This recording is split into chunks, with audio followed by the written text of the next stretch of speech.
Le soleil de septembre pénétrait à travers les hautes fenêtres de l'appartement haussmannien, découpant des rectangles de lumière dorée sur le parquet en chêne massif. Les moulures au plafond, sculptées avec une précision du XIXe siècle, projetaient des ombres délicates qui semblaient danser au gré des rayons matinaux. Dans la rue en contrebas, le 16e arrondissement de Paris s'éveillait dans un murmure feutré, quelques voitures de luxe glissant sur l'asphalte, le claquement discret d'une porte cochère, le pas pressé d'une femme en tailleur se dirigeant vers le métro Trocadéro. Mathieu Delacroix se tenait debout devant la fenêtre de son salon, une tasse de café noir à la main, observant ce ballet quotidien avec un détachement presque clinique. À 48 ans, il possédait ce visage aux traits marqués que donnent les responsabilités et le chagrin. Des rides profondes autour des yeux gris acier, une mâchoire serrée, même au repos, des cheveux poivre et sel soigneusement coiffés en arrière. Il portait un costume brioni anthracite, une chemise blanche immaculée sans cravate et des chaussures italiennes dont le cuir luisait doucement dans la lumière matinale. Derrière lui, l'appartement s'étendait sur 400 mètres carrés de luxe silencieux. Le salon principal, avec ses boiseries d'origine et sa cheminée en marbre de Carrare, ouvrait sur une bibliothèque garnie de livres que personne ne lisait plus. La salle à manger, capable d'accueillir 16 convives, n'avait pas servi depuis 3 ans, depuis les funérailles de Sophie. Partout, des objets témoignaient d'une vie autrefois pleine. Des cadres photos retournés sur les étagères, un piano à queue Steinway couvert d'une housse protectrice, des bouquets de fleurs fraîches que Mathieu faisait livrer chaque semaine par habitude, sans même les regarder. Il consulta sa montre, une Patek Philippe héritée de son père, et grimaça. 7h30. La nouvelle femme de ménage devait arriver à 8h, la 8e en 2 ans. Mathieu vida sa tasse d'un trait et la posa sur le rebord de la fenêtre avec un claquement sec. Il se dirigea vers son bureau, une pièce adjacente au salon principal, où l'attendaient 6 écrans d'ordinateur alignés sur un long meuble en ébène. Avec des gestes mécaniques, il alluma les moniteurs, un par un. Des images apparurent progressivement. La cuisine, le salon, l'entrée, les couloirs, la buanderie, même les chambres d'amis. 22 caméras de surveillance dissimulées dans tout l'appartement, installées après le départ de la 3e employée, celle qui avait emporté des bijoux de Sophie, ou du moins, c'est ce qu'il avait cru. Mathieu s'assit dans son fauteuil de bureau en cuir et observa les écrans avec une concentration froide. Ce rituel était devenu aussi naturel que de respirer. Surveiller, contrôler, vérifier. Depuis la mort de Sophie, il ne pouvait plus faire confiance à personne. Les gens étaient tous les mêmes, intéressés, cupides, prêts à profiter de la première faille. Sa fortune, estimée à près de 150 millions d'euros grâce à l'empire immobilier familial, attirait les prédateurs. Il devait rester vigilant. Dans la cuisine, sur le comptoir en marbre de Carrare, il avait disposé la veille au soir une liasse de billets de banque. 10 000 euros en coupures de 50 et 100, soigneusement empilés et maintenus par un simple élastique. Le test, son test, celui qu'il imposait à chaque nouvelle recrue. Certaines avaient volé dès le premier jour, d'autres avaient tenu 1 semaine, puis avaient cédé. Une seule, la 5e, n'avait jamais touché l'argent, mais elle avait démissionné au bout d'1 mois, incapable de supporter l'atmosphère glaciale de l'appartement et le silence pesant de son employeur. À 7h58, l'interphone sonna. Mathieu appuya sur le bouton sans décrocher le combiné, déverrouillant simplement la porte d'entrée en bas. Sur l'écran de surveillance montrant le hall de l'immeuble, il observa une femme pénétrer dans l'ascenseur Art déco. Elle portait un jean délavé mais propre, un pull en laine beige, légèrement usé au coude, et des baskets blanches qui avaient connu des jours meilleurs. Un grand sac en toile pendant à son épaule. Ses cheveux châtains, tirés en queue de cheval, révélaient un visage aux traits fins mais fatigué. 34 ans, avait précisé l'agence. Mère célibataire de 2 enfants. Référence correcte. Expérience limitée dans le ménage, mais sérieuse et ponctuelle. Claire Moreau, c'était son nom. L'ascenseur s'immobilisa au 5e étage. Mathieu bascula sur la caméra du palier et la regarda s'approcher de la porte blindée de l'appartement. Elle hésita une seconde avant de sonner, comme si elle rassemblait son courage. Puis elle appuya sur la sonnette. Mathieu attendit 3 longues secondes avant d'ouvrir. Il voulait qu'elle sente dès le début qu'ici, tout fonctionnait selon ses règles, son rythme, sa volonté.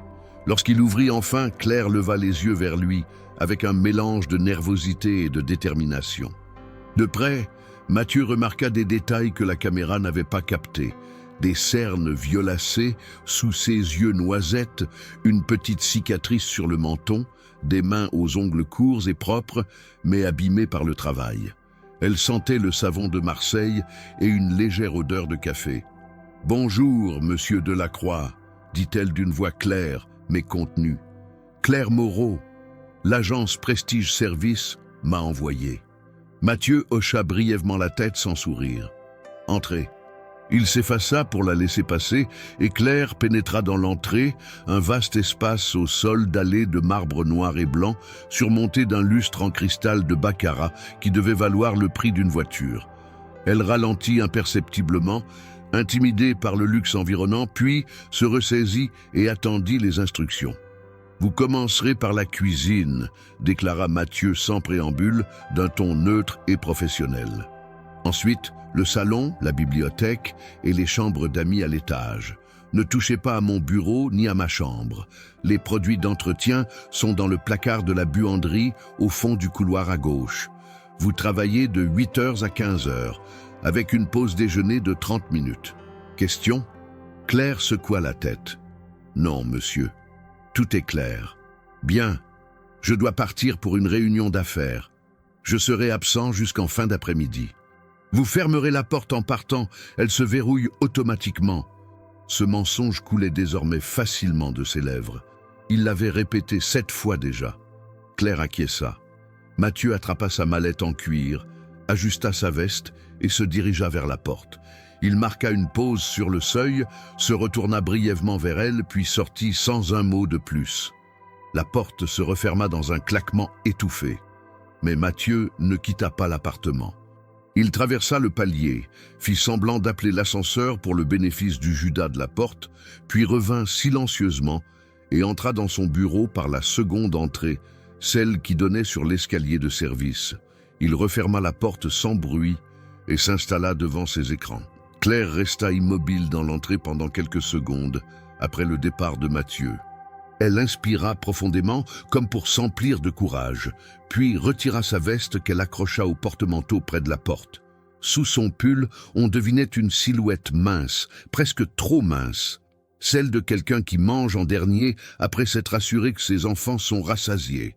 Elle avança lentement à travers l'appartement, découvrant chaque pièce avec un mélange de fascination et de tristesse. Tant de beauté, tant d'espace, et pourtant une atmosphère si glaciale, si vide de vie.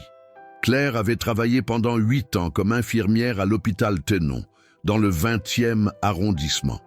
Elle avait vu de près la souffrance, la maladie, la mort. Elle savait reconnaître un lieu habité par le chagrin. Elle atteignit la cuisine, une pièce immense avec des placards blancs laqués, un îlot central en marbre, des appareils électroménagers dernier cri qui semblaient n'avoir jamais servi, et une grande baie vitrée donnant sur une cour intérieure arborée. La lumière y était exceptionnelle, presque joyeuse, en total contraste avec le reste de l'appartement. Et là, sur le comptoir, elle les vit, les billets, une liasse épaisse, retenue par un simple élastique. Des billets de 50 et 100 euros, empilés négligemment, comme oubliés là. Claire s'immobilisa à 2 mètres de distance, son sac toujours à l'épaule. Son cœur commença à battre plus vite.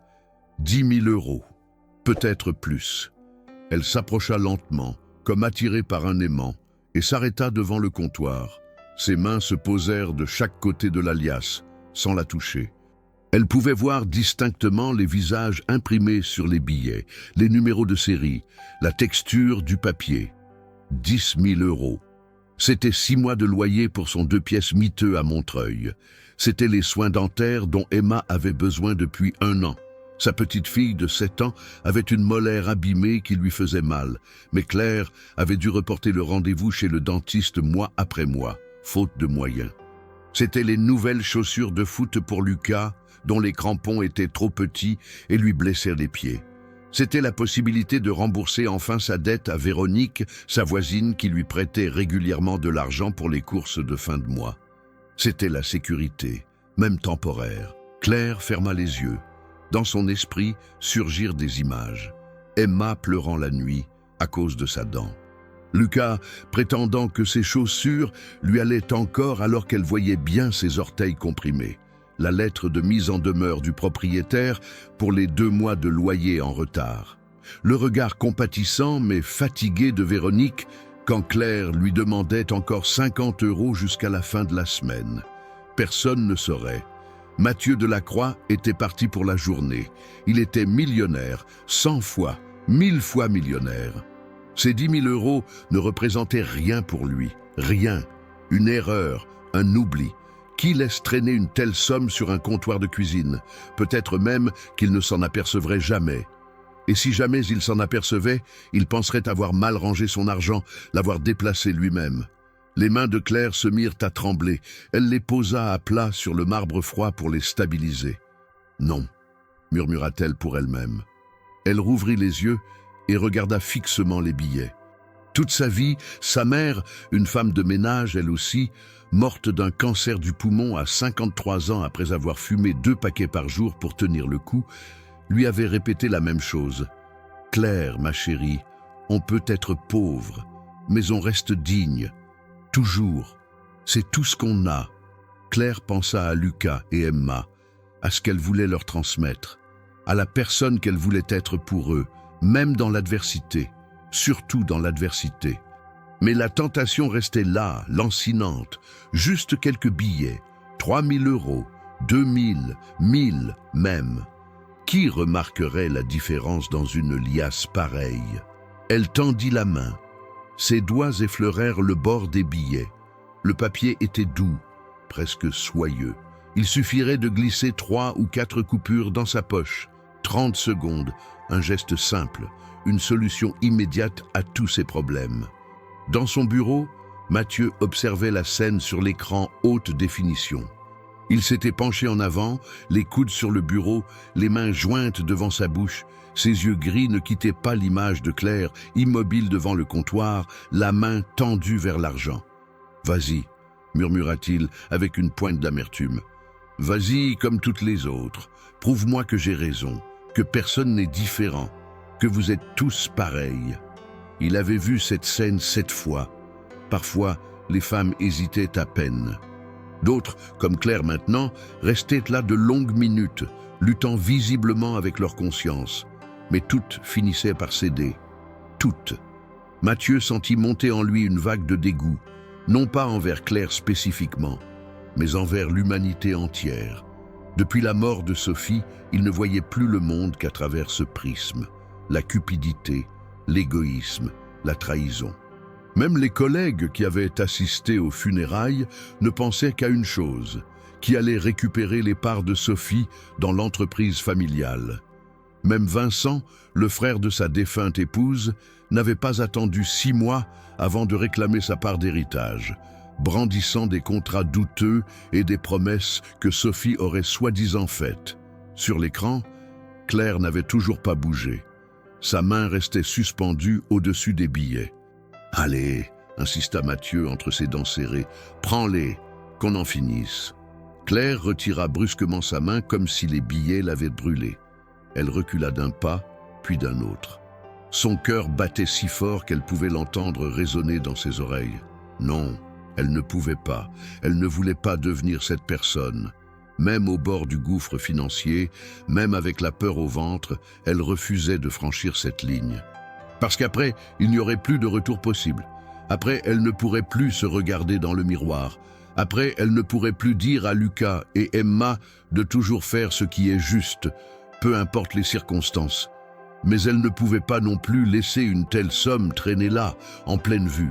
Que se passerait-il si quelqu'un d'autre entrait? Un livreur? Un technicien? C'était irresponsable de la part de Monsieur Delacroix. Claire fit le tour de la cuisine, cherchant un endroit sûr. Elle ouvrit plusieurs tiroirs, couverts, ustensiles, torchons, mais aucun ne lui semblait approprié. Puis elle se souvint, lors de la visite initiale de l'appartement, 3 jours auparavant, quand l'agence lui avait fait découvrir les lieux, elle avait remarqué un coffre-fort dans le salon. Un gros modèle encastré dans le mur, derrière un tableau. Et la porte était légèrement entr'ouverte. Elle ramassa les billets avec précaution, comme s'il s'agissait d'un objet fragile, et chercha une enveloppe.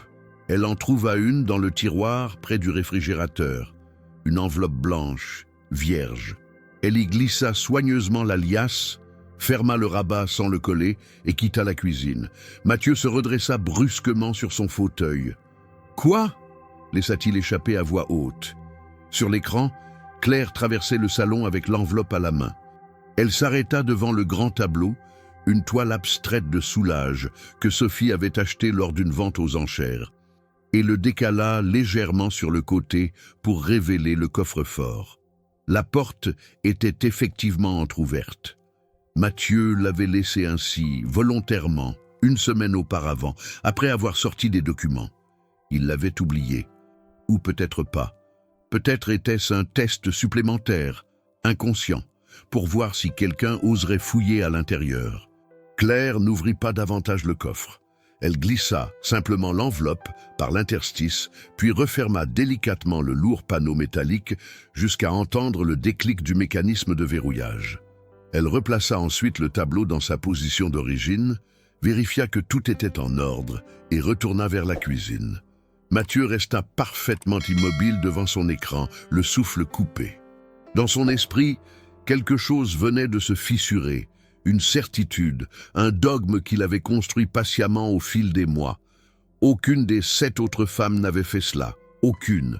Certaines avaient volé, d'autres avaient ignoré l'argent, mais aucune n'avait pris l'initiative de le protéger, de le mettre en sécurité. Aucune ne s'était souciée de lui, Mathieu Delacroix, au-delà de ce qu'on attendait d'elle professionnellement. Il bascula sur la caméra de la cuisine. Claire était revenue à son point de départ, devant le comptoir désormais vide. Elle posa son sac sur une chaise, en sortit une paire de gants en latex et une bouteille d'eau, puis se mit au travail. Les heures suivantes, Mathieu la regarda nettoyer. Il la regarda essuyer méthodiquement chaque surface de la cuisine, ranger la vaisselle qui traînait dans l'évier, laver le sol à genoux avec une éponge et un seau d'eau savonneuse. Il la regarda passer dans le salon, épousseter délicatement les bibelots, dont certains valaient plusieurs milliers d'euros, avec un soin presque respectueux.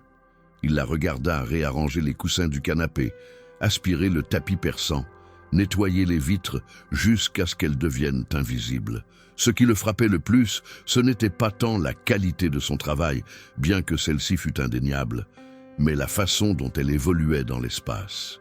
Claire ne bougeait pas comme une employée pressée d'en finir. Elle prenait son temps, elle semblait observer chaque pièce avec une attention particulière, comme si elle essayait de comprendre qui vivait ici, quelle histoire racontait ces lieux. À 11h30, elle s'arrêta dans la bibliothèque. Mathieu la vit s'approcher des rayonnages, parcourir les titres du regard. Elle s'arrêta sur une section consacrée à la littérature française. Balzac, Hugo, Zola, Camus. Sa main effleura le dos d'un exemplaire de L'Étranger. Puis, elle secoua la tête, comme pour se rappeler qu'elle n'était pas là pour lire, et reprit son travail. À 12h15, Claire sortit de son sac un petit Tupperware contenant une salade composée. Quelques feuilles de laitue, 2 tomates cerises, un œuf dur coupé en quartiers. Elle s'installa dans la cuisine, à l'îlot central, et mangea lentement, le regard perdu vers la cour intérieure. Mathieu remarqua qu'elle ne touchait pas à son téléphone, contrairement aux autres employés qui passaient leur pause à scroller sur les réseaux sociaux. Claire restait simplement là, immobile, plongée dans ses pensées. À un moment, elle ferma les yeux et porta une main à son visage. Mathieu zooma sur l'image. Elle pleurait, silencieusement, sans sanglots, juste des larmes qui glissaient lentement sur ses joues. Elle les essuya rapidement avec sa manche, termina sa salade, rangea son Tupperware et se remit au travail. Mathieu sentit quelque chose d'étrange dans sa poitrine, une sensation qu'il n'avait plus éprouvée depuis longtemps, de la curiosité peut-être, ou de l'empathie. Il ne savait plus très bien faire la différence. À 14h45, Claire avait terminé. L'appartement brillait de propreté.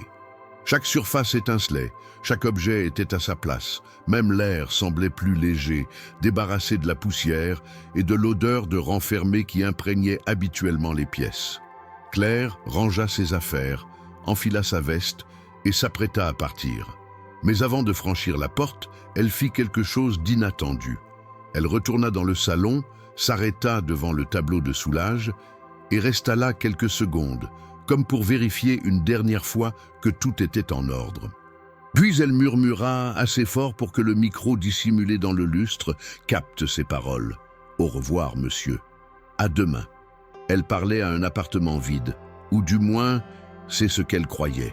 La porte se referma derrière elle. Mathieu entendit le déclic de la serrure automatique. Il resta immobile devant ses écrans pendant plusieurs minutes, essayant de comprendre ce qui venait de se passer. Puis, lentement, il se leva et quitta son bureau. Il traversa l'appartement, remarquant pour la première fois depuis des semaines les détails que Claire avait soignés. Les coussins parfaitement alignés, les magazines rangés par ordre de taille sur la table basse, le vase de fleurs, qu'ils n'avaient même pas regardé à leur livraison, déplacé légèrement sur la cheminée pour mieux capter la lumière. Il entra dans le salon et s'approcha du tableau de soulage. Il le décala sur le côté et ouvrit le coffre-fort. L'enveloppe blanche était là, exactement comme Claire l'avait laissée. Mathieu la sortit et l'ouvrit. Les 10 000 € étaient tous présents. Il compta machinalement, par habitude, par réflexe de méfiance. 10 000 €. Pas un billet de moins. Mathieu referma l'enveloppe et la posa sur la tablette du coffre.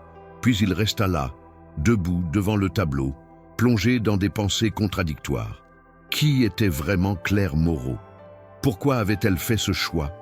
Était-ce par honnêteté pure, par peur d'être découverte, par calcul pour gagner sa confiance à long terme? Non, cette dernière hypothèse ne tenait pas. Claire ne savait pas qu'il la surveillait. Elle avait agi en pensant être seule, non observée.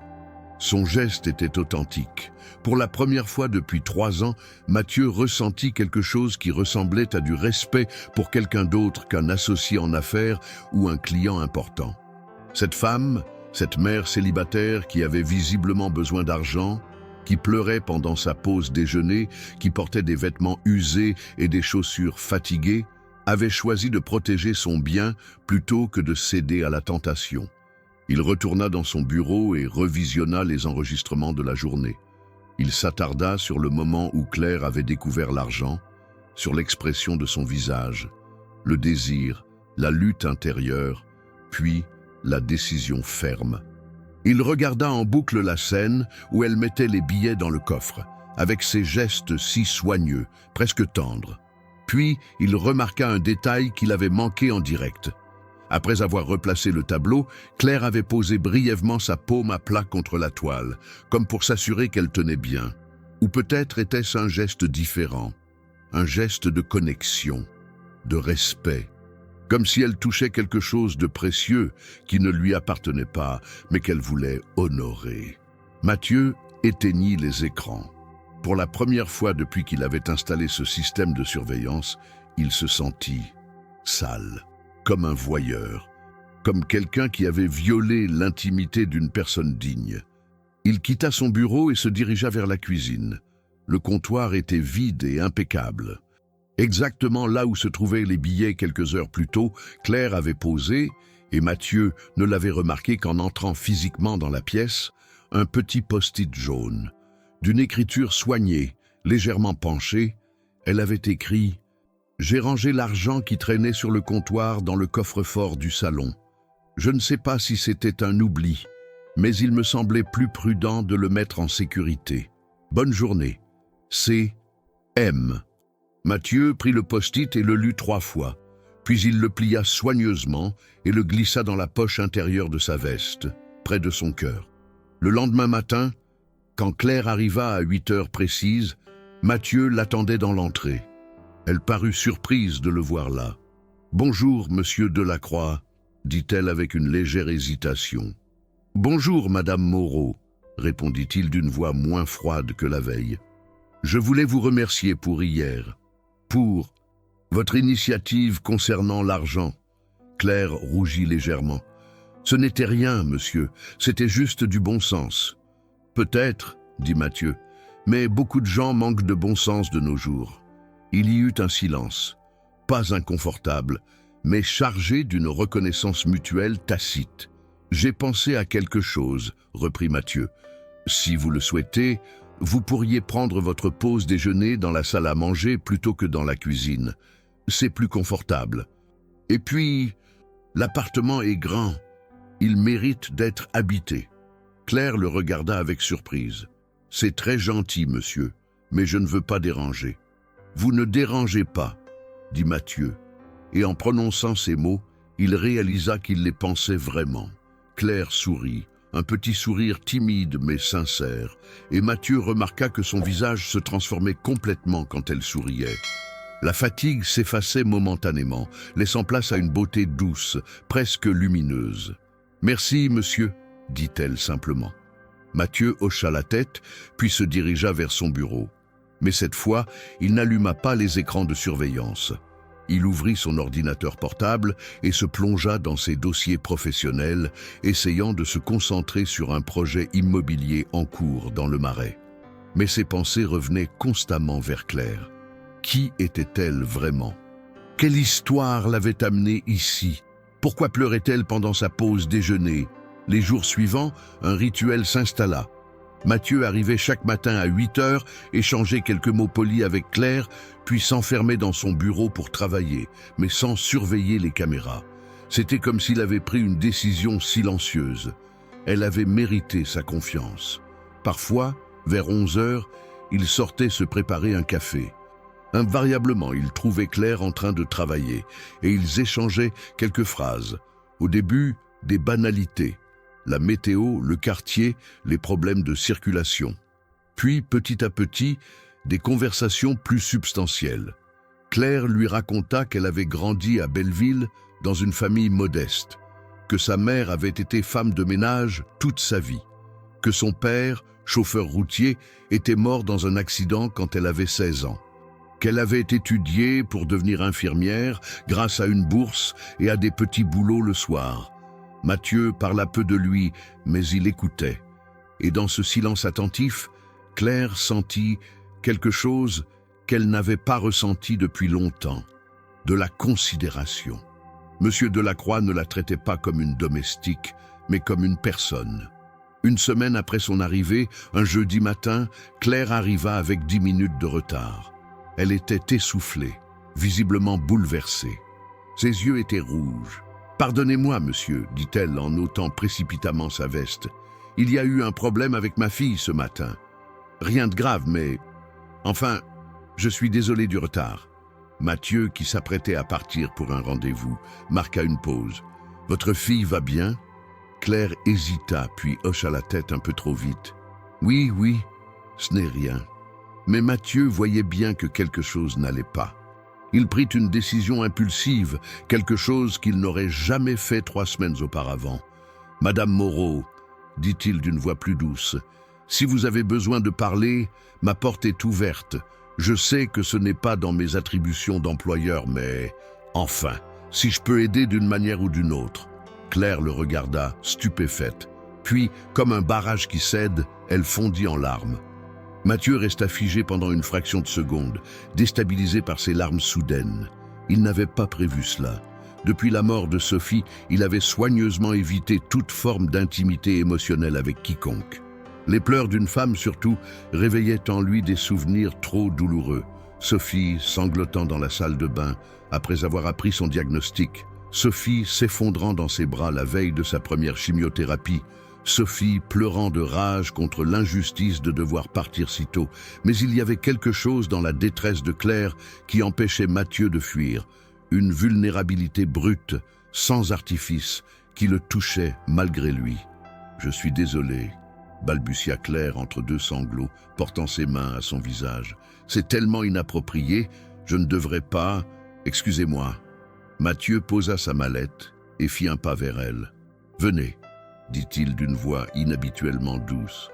Asseyez-vous. » Il la guida jusqu'au canapé du salon, ce même canapé où personne ne s'était assis depuis des mois, sinon des années.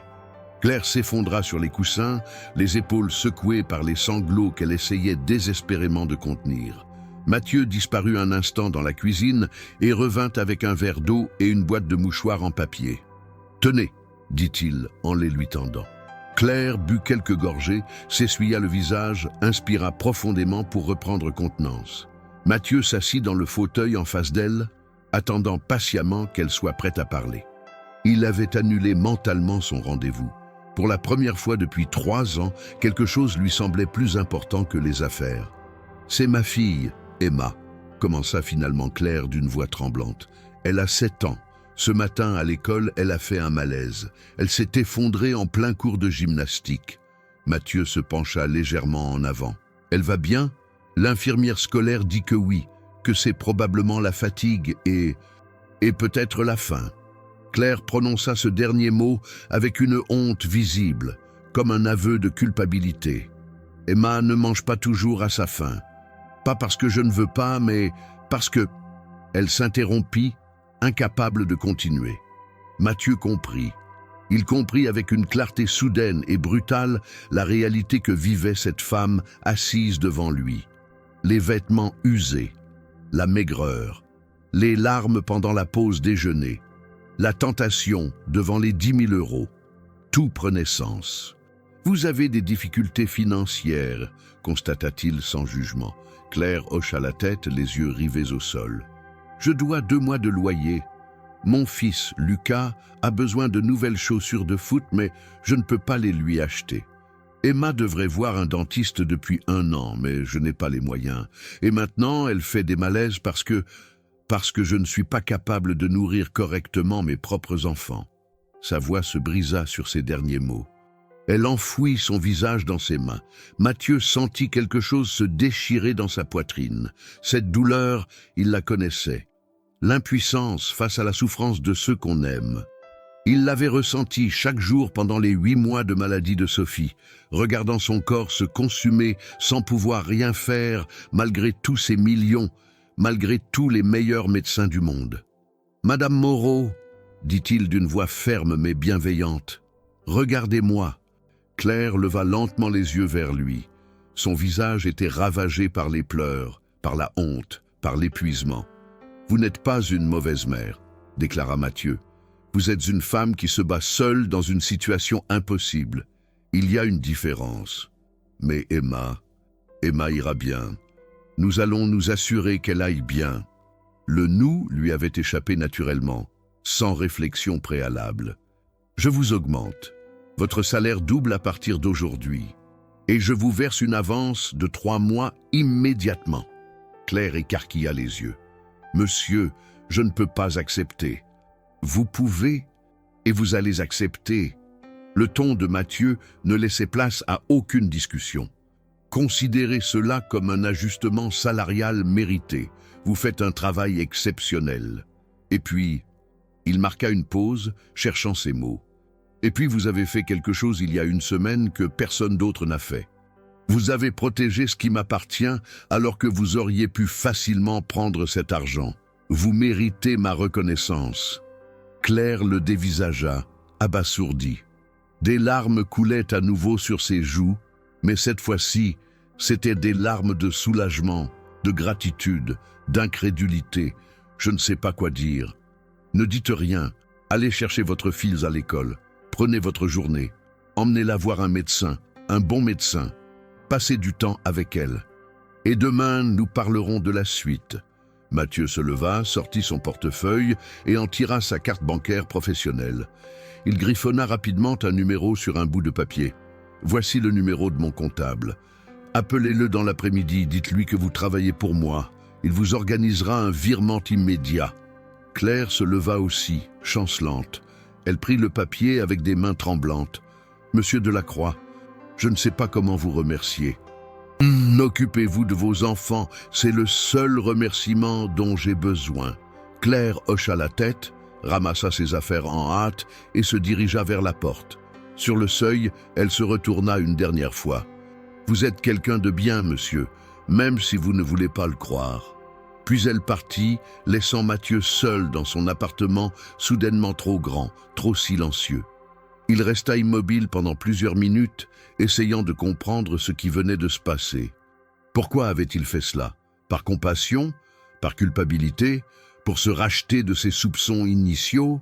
Ou parce que, pour la première fois depuis la mort de Sophie, il avait ressenti une connexion humaine authentique avec quelqu'un? Il ne connaissait pas la réponse, et peut-être que cela n'avait pas d'importance. Les jours qui suivirent furent différents. Claire revint le lendemain, les yeux encore légèrement gonflés, mais le visage apaisé. Elle raconta à Mathieu qu'Emma allait mieux, qu'elle avait vu un pédiatre qui avait prescrit des vitamines et recommandé une alimentation plus riche. Le dentiste avait pris rendez-vous pour la semaine suivante. « Comment puis-je vous rembourser ?» avait-elle demandé. « Vous ne me remboursez pas, » avait répondu Mathieu. « Vous continuez simplement à faire votre travail et à prendre soin de vos enfants. » Mais quelque chose avait changé entre eux. La barrière strict employeur-employé s'était fissurée. Ils parlaient désormais davantage, pas seulement des banalités, mais de choses plus profondes.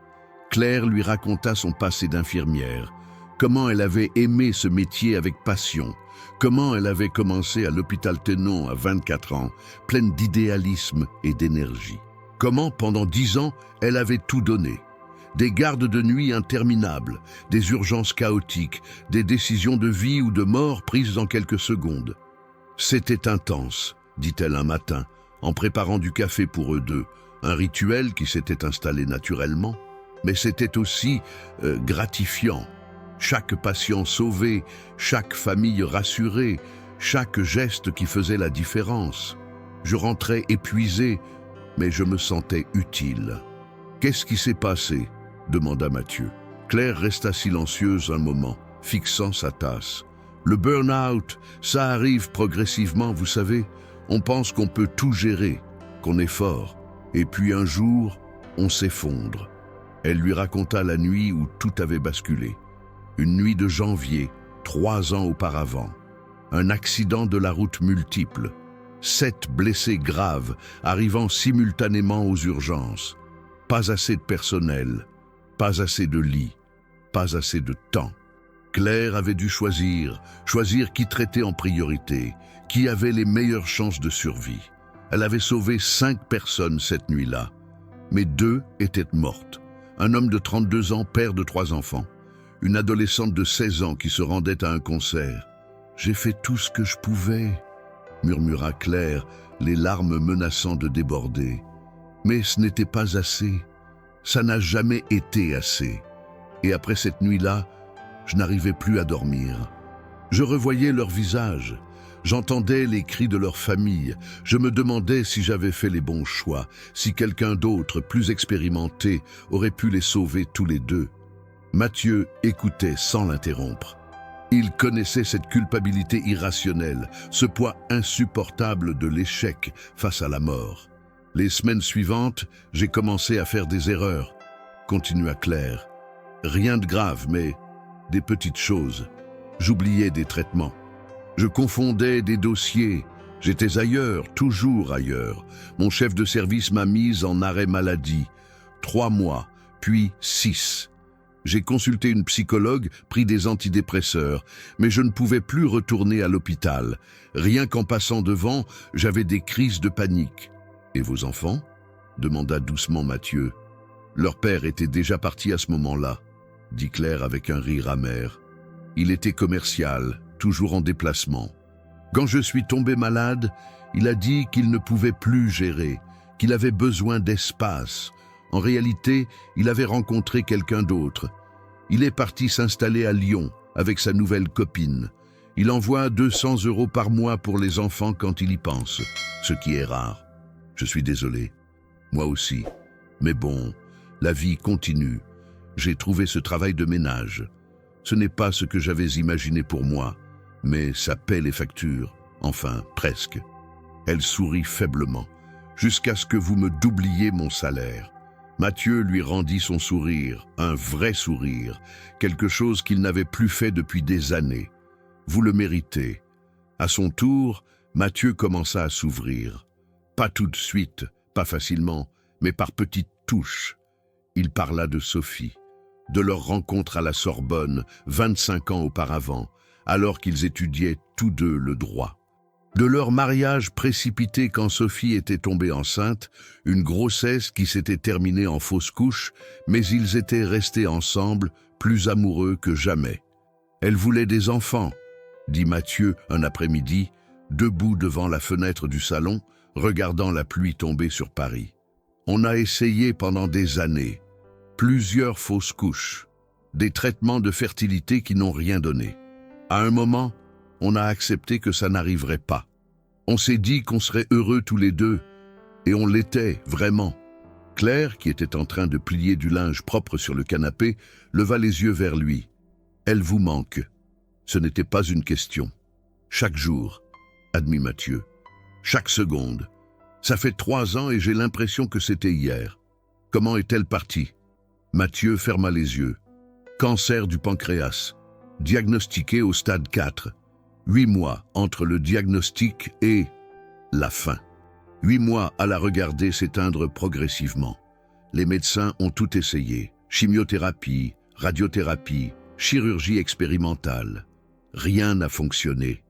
Elle est morte ici, dans notre chambre, un mardi matin de novembre. Il pleuvait comme aujourd'hui. Claire posa le linge et s'approcha de lui. « Je suis vraiment désolé, Mathieu. » C'était la première fois qu'elle l'appelait par son prénom. Il ne la corrigea pas. Au contraire, il se sentit étrangement réconforté par cette familiarité. Le pire, continua-t-il d'une voix rauque, c'est la culpabilité. Je me dis que j'aurais dû voir les signes plus tôt. Elle se plaignait de douleurs abdominales depuis des mois, mais les médecins mettaient ça sur le compte du stress. J'aurais dû insister pour d'autres examens. J'aurais dû... Non, l'interrompit fermement Claire. Vous ne pouviez pas savoir. Les cancers du pancréas sont asymptomatiques jusqu'à ce qu'il soit trop tard. Vous n'êtes pas médecin. Vous avez fait ce que vous pouviez avec les informations que vous aviez. Mathieu se tourna vers elle. C'est ce que votre psychologue vous a dit aussi? Pour vos patients? Claire sourit tristement. Oui, mais c'est plus facile à dire qu'à croire. Exactement. Ils restèrent ainsi un moment, côte à côte devant la fenêtre, regardant la pluie tomber sur la ville. 2 personnes blessées, 2 survivants de tragédies différentes, trouvant un réconfort inattendu dans leur présence mutuelle. Les semaines passèrent. Octobre céda la place à novembre.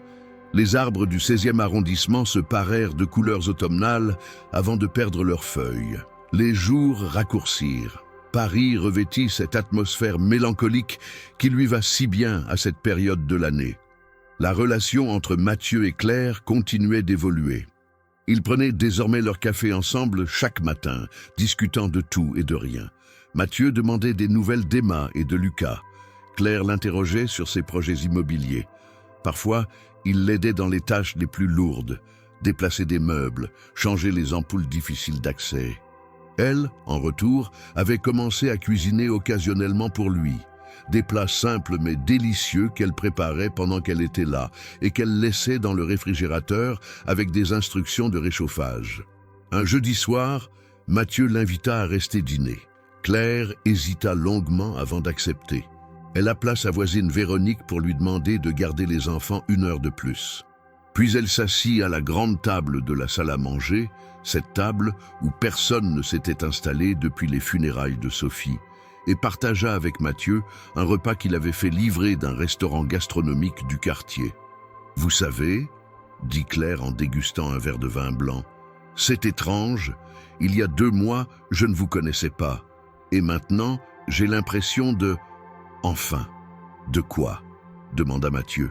« D'avoir retrouvé un ami. » Elle rougit légèrement. « J'espère que ce n'est pas déplacé de dire ça. »« Ce n'est pas déplacé, » assura Mathieu. « C'est exactement ce que je ressens aussi. » Cette nuit-là, en raccompagnant Claire jusqu'à l'ascenseur, Mathieu se rendit compte qu'il avait passé une soirée entière, sans penser à Sophie, sans ressentir ce poids écrasant de solitude qui l'accompagnait habituellement. Et au lieu de culpabiliser, il se sentit en paix. Mais le bonheur fragile qu'il construisait était observé et jugé. Vincent Mercier, le frère cadet de Sophie, était un homme de 43 ans au visage anguleux et aux yeux calculateurs. Ancien avocat radié du barreau pour pratiques douteuses, il vivait désormais de combines diverses et de l'argent que sa sœur lui prêtait régulièrement du vivant de celle-ci. Des prêts qu'il ne remboursait jamais. Après la mort de Sophie, Vincent s'était présenté au cabinet notarial avec un contrat manuscrit, prétendument signé par sa sœur, lui léguant 30% des parts de l'entreprise familiale Delacroix Immobilier. Mathieu avait immédiatement fait authentifier le document, un faux grossier. Il avait menacé Vincent de poursuites judiciaires. Vincent avait reculé pour le moment, mais il n'avait pas renoncé. Il surveillait, il attendait, il cherchait une faille. Et un matin de novembre, il la trouva. Vincent avait pris l'habitude de passer régulièrement devant l'immeuble de Mathieu, espérant glaner des informations utiles. Ce jour-là, il vit Claire sortir de l'immeuble à 15 heures. Rien d'inhabituel. Sauf que Mathieu sortit 5 minutes plus tard et l'accompagna jusqu'à l'arrêt de bus. Vincent les observa depuis sa voiture garée de l'autre côté de la rue. Il vit Mathieu parler avec Claire, rire même. Il vit Claire poser brièvement sa main sur le bras de Mathieu dans un geste qui dépassait largement le cadre professionnel. Vincent prit des photos. Les jours suivants, il intensifia sa surveillance. Il découvrit que Claire était employée comme femme de ménage. Mieux encore, qu'elle était mère célibataire, habitant un quartier populaire, vivant visiblement dans la précarité. Le contraste avec la fortune de Mathieu était saisissant. Vincent échafauda rapidement un plan. Il contacta un journaliste de son ancienne connaissance, Jean-Marc Dulac, qui travaillait pour un tabloïd People en ligne, connu pour ses articles à sensation. Il lui vendit l'histoire. Mathieu Delacroix, riche héritier, profitant de sa femme de ménage vulnérable, une histoire d'exploitation, de manipulation, peut-être même de harcèlement. Dulac mordit à l'hameçon. Il envoya un photographe surveiller l'immeuble. Les photos s'accumulèrent. Mathieu et Claire discutant sur le pas de la porte. Mathieu aidant Claire à porter ses sacs de course. Mathieu et Claire attablés derrière la fenêtre du salon, visiblement en grande conversation. Hors contexte, ces images pouvaient raconter n'importe quelle histoire. Et Vincent s'assura qu'elles racontassent la plus scandaleuse possible. L'article parut un lundi matin en première page du site Paris Indiscret, scandale dans le gratin parisien, un millionnaire et sa femme de ménage. Histoire d'exploitation ou liaison cachée. Le texte était venimeux, insinuant sans jamais affirmer directement. Il décrivait Claire comme une femme vulnérable, mère célibataire en difficulté financière, et Mathieu comme un prédateur fortuné profitant de sa position de pouvoir. Les photos, soigneusement sélectionnées et légendées de manière suggestive, donnaient l'impression d'une relation trouble, déséquilibrée. À 8 heures du matin, l'article avait déjà été partagé 15 000 fois sur les réseaux sociaux. À 9 heures, d'autres médias commençaient à reprendre l'information. À 10 heures, des journalistes campaient devant l'immeuble de Mathieu. Claire l'apprit en arrivant au travail. Un journaliste l'intercepta dans le hall de l'immeuble.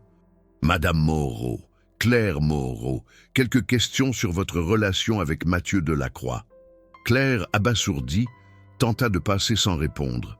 Mais d'autres journalistes arrivaient déjà, bloquant presque le passage vers l'ascenseur. « Est-il vrai que vous êtes sa femme de ménage? Depuis combien de temps durent vos relations intimes? Vous sentez-vous exploité par Monsieur Delacroix? A-t-il profité de votre situation précaire? » Les questions fusaient, agressives, intrusives. Claire réussit enfin à se glisser dans l'ascenseur, le visage blême, les mains tremblantes. Quand les portes se refermèrent, elle s'effondra contre la paroi, le cœur battant à tout rompre. En haut, Mathieu l'attendait, le visage sombre. Il avait déjà vu l'article. Il avait déjà reçu une dizaine d'appels de son service juridique, de ses associés, de connaissances, qui voulaient savoir ce qui se passait vraiment. « Je suis tellement désolé, » dit-il dès que Claire entra. « Je ne sais pas qui a fait ça, mais je vais découvrir et je vais. »« Monsieur Delacroix, » l'interrompit Claire d'une voix blanche. « Ils étaient en bas, les journalistes. Ils m'ont assailli, ils ont pris des photos, ils disent des choses horribles, sur vous, sur moi. » Mathieu serra les poings. « Ce sont des mensonges, tous des mensonges. Je sais, mais les gens ne vont pas comprendre. Ils vont penser. » Claire ne put terminer sa phrase. Elle s'assit lourdement sur le canapé, la tête entre les mains. « Mes enfants, mon Dieu, mes enfants vont voir ça, à l'école. Tout le monde va voir ça. » Mathieu s'agenouilla devant elle. « Écoutez-moi, Claire, je vais arranger les choses. Je vais publier un démenti. Je vais poursuivre ce journal en diffamation. Je vais. »« Ça ne suffira pas, » murmura Claire. « Une fois que ces choses sont dites, elles restent. Les gens se souviendront toujours. » Elle leva les yeux vers lui et Mathieu fut frappé par la douleur qu'il y lut. « Je dois partir. »« Non. »« Si, c'est la seule solution. Si je pars, l'histoire s'éteindra. Les journalistes perdront leur intérêt. Vous pourrez retrouver votre vie normale. »« Ma vie normale ?» répéta Mathieu amèrement. « Claire, vous ne comprenez pas. Vous êtes devenue. Vous êtes importante pour moi. Ces derniers mois, vous m'avez aidé à revivre. » Claire secoua la tête, les larmes débordant enfin. « Je ne peux pas rester. Je ne peux pas faire subir ça à mes enfants.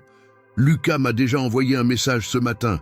Des garçons de sa classe se moquent de lui, disent que sa mère couche avec des vieux pour de l'argent. Il a 11 ans, Mathieu.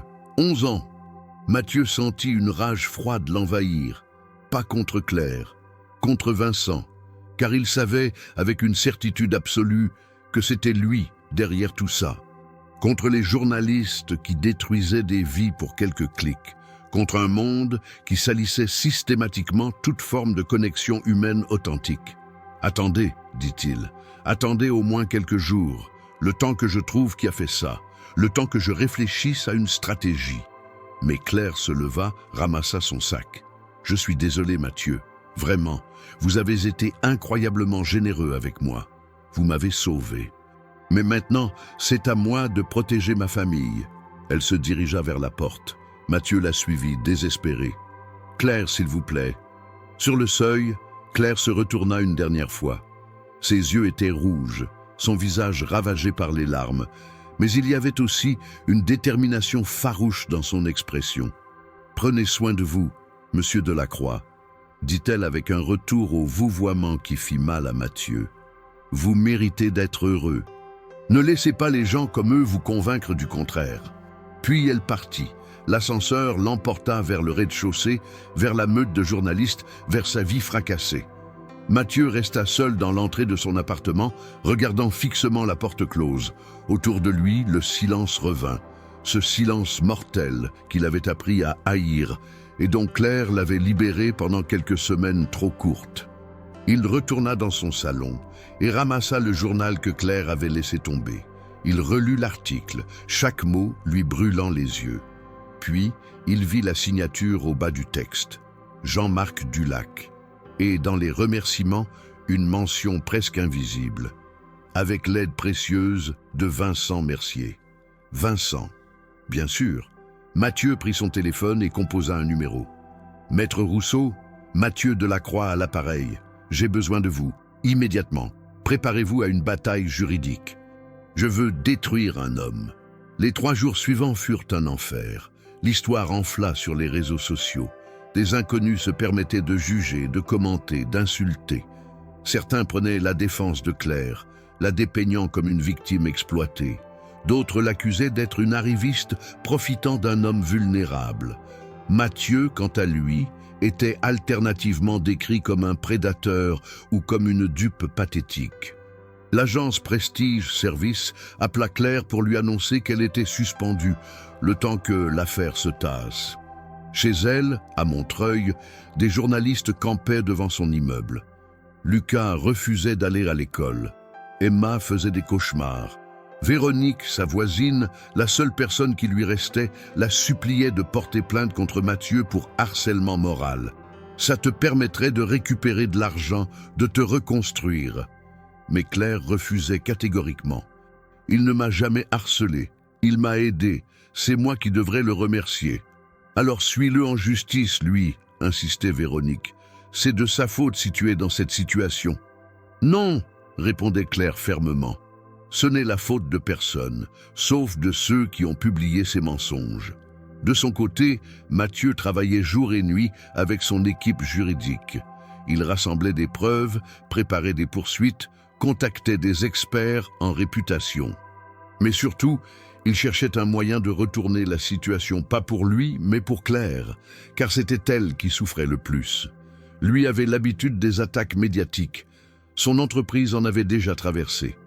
Mais Claire, elle, n'avait jamais été exposée à cette violence publique. Et surtout, elle avait des enfants à protéger. Le troisième soir, Mathieu reçut un appel de Vincent. « Alors, mon cher beau-frère » ricana la voix à l'autre bout du fil. « Comment te sens-tu? Pas trop écorché par la presse ?» Mathieu garda son calme, sa voix glaciale. « C'était toi. Moi ?» Vincent feignit l'innocence. « Je ne vois pas de quoi tu parles. Les photos, l'article, du lac, tu l'as payé pour publier ces mensonges. Oh Mathieu, toujours aussi paranoïaque. Peut-être que les gens s'intéressent simplement à ta vie privée. Tu es une personnalité publique, après tout. Qu'est-ce que tu veux ?» Vincent marqua une pause calculée. « Ce qui m'appartient. Les parts de Sophie. 30% de Delacroix Immobilier. Donne-les-moi. Et cette histoire disparaît. Les journalistes reçoivent de nouvelles informations qui disculpent tout le monde. Ta petite domestique peut retourner à sa vie misérable en paix. » Mathieu ferma les yeux, luttant contre l'envie de hurler. « Tu es en train de faire chanter. J'appelle ça de la négociation. Tu as 48 heures pour décider. Après ça, je fais publier des photos encore plus compromettantes. Des montages, si nécessaire. Ta réputation sera définitivement ruinée, et celle de ta chère Claire aussi. » La ligne se coupa. Mathieu jeta son téléphone contre le mur. L'appareil explosa en plusieurs morceaux. Cette nuit-là, Mathieu ne dormit pas. Il resta assis dans le salon obscur, ressassant ses options. Il pouvait céder au chantage de Vincent, sacrifier 30% de l'entreprise que son père avait construite, que Sophie avait aimée, pour protéger Claire. Ou il pouvait se battre, risquant d'aggraver le scandale et de faire souffrir Claire encore davantage. À 4 heures du matin, il prit une décision. Le lendemain, il convoqua une conférence de presse. À 15 heures, dans le grand salon de réception d'un hôtel particulier du 7e arrondissement, Mathieu Delacroix fit face à une 50aine de journalistes. Les caméras étaient braquées sur lui, les micros tendus, le silence était pesant. Mathieu s'avança vers le pupitre. Il portait un costume sombre, impeccable, mais ses traits trahissaient des nuits sans sommeil. Il posa devant lui un dossier épais, puis leva les yeux vers l'assistance. « Mesdames et messieurs, » commença-t-il d'une voix ferme, « je vous ai réunis aujourd'hui pour rétablir la vérité. » La salle de conférence bruissait d'anticipation. Les journalistes, stylo en main ou smartphone levé, attendaient avec une curiosité vorace. Certains espéraient un scandale encore plus juteux. D'autres, plus cyniques, s'attendaient à un démenti formaté par des avocats. Personne n'était préparé à ce qui allait suivre. Mathieu Delacroix prit une profonde inspiration. Ses mains se posèrent à plat sur le pupitre, comme pour y puiser une force dont il aurait besoin dans les minutes à venir. Derrière lui, sur un écran géant, s'affichait simplement son nom et le logo de Delacroix Immobilier. Aucune déclaration préparée, aucun slogan rassurant, juste lui face à la meute. « Il y a 3 ans, commença-t-il d'une voix posée mais chargée d'émotion, j'ai perdu ma femme, Sophie, cancer du pancréas, 8 mois d'agonie que nous avons traversés ensemble, main dans la main, jusqu'à ce que sa main devienne trop faible pour serrer la mienne. » Un silence s'abattit sur la salle. Personne ne s'attendait à cela. « Après sa mort, » continua Mathieu, « je me suis enfermé dans mon appartement, dans mon chagrin, dans ma colère contre le monde entier. Je suis devenu quelqu'un que je ne reconnaissais plus, méfiant, cynique, convaincu que personne ne valait la peine d'être connu, que tout le monde n'en voulait qu'à mon argent. Il marqua une pause, balayant l'assistance du regard. Pour tester cette conviction, j'ai mis en place un stratagème, un piège, si vous voulez. Chaque fois que j'engageais une nouvelle employée de maison, je laissais 10 000 € en évidence sur le comptoir de ma cuisine. Puis je me cachais dans mon bureau et je les observais grâce à un système de surveillance que j'avais fait installer partout dans mon appartement. Des murmures parcoururent la salle. Mathieu leva une main pour réclamer le silence. Je sais ce que vous pensez, que c'était cruel, pathétique, peut-être même illégal. Et vous avez raison. C'était tout cela à la fois. Mais dans ma tête, torturée par le deuil, c'était devenu nécessaire. Je devais prouver que j'avais raison de ne faire confiance à personne. Sur l'écran derrière lui apparut soudainement une image, une vue de caméra de surveillance montrant une cuisine luxueuse, un comptoir en marbre et une liasse de billets bien visible. « Voici ce que je faisais », dit Mathieu. « Voici ma honte. 7 femmes sont passées avant Claire Moreau. Certaines ont pris l'argent, d'autres non. Mais toutes ont fini par partir, licenciées par moi ou démissionnaires parce qu'elles ne supportaient plus l'atmosphère toxique que je créais. » Une nouvelle image apparut. Claire, figée dans le temps, debout devant le comptoir, la main tendue vers les billets. Le 12 septembre dernier, Claire Moreau a commencé à travailler pour moi. Comme les autres avant elle, elle a découvert l'argent. Comme les autres, elle a hésité. Mathieu fit défiler plusieurs images, montrant Claire dans différentes positions, s'approchant, reculant, les mains tremblantes au-dessus de la liasse. « Mais contrairement aux autres, reprit Mathieu d'une voix plus forte, Claire a fait quelque chose d'extraordinaire. Elle n'a pas volé l'argent, elle ne l'a pas ignoré non plus, elle l'a protégé. » Les images défilaient maintenant. Claire rangeant soigneusement les billets dans une enveloppe, se dirigeant vers le salon, ouvrant le coffre-fort, y déposant l'argent, refermant la porte avec précaution. Elle a pris ses 10 000 €, une somme qui représentait 6 mois de loyer pour elle, les soins médicaux dont ses enfants avaient besoin, la fin de ses difficultés financières, et elle les a mis en sécurité. Pour moi, pour protéger le bien d'un inconnu qui l'employait. La salle était maintenant parfaitement silencieuse. On n'entendait plus que le cliquetis des caméras et le bourdonnement léger du système de ventilation. Puis elle m'a laissé un message, dit Mathieu, en sortant de sa poche un petit post-it jaune qu'il brandit devant les caméras. Un simple post-it pour m'informer de ce qu'elle avait fait, sans rien attendre en retour, sans chercher à être remercié, juste par honnêteté, par décence. Il replia le papier et le remit dans sa poche comme s'il s'agissait d'un trésor. Ce geste m'a bouleversé, avoua Mathieu, et pour la première fois, sa voix se fêla légèrement.